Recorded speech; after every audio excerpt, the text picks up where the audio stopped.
Highway man के नाम से मशहूर केंद्रीय सड़क परिवहन मंत्री नितिन गडकरी का एक बयान सामने आया है। अपने इस बयान में नितिन गडकरी ने कहा कि मैं सरकार के किसी काम में दखल नहीं देना चाहता और मदद भी नहीं लेना चाहता।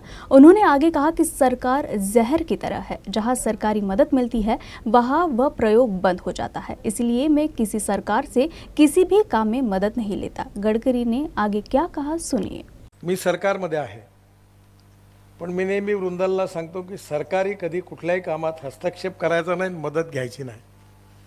मी गमतीने म्हणतो की सरकार विषकन्यासारखं असतं आणि जिथे सरकारची मदत मिळते तिथे तो प्रयोग बंद पडतो। आणि म्हणून मी आता सोशल एंटरप्रेन्योर आहे।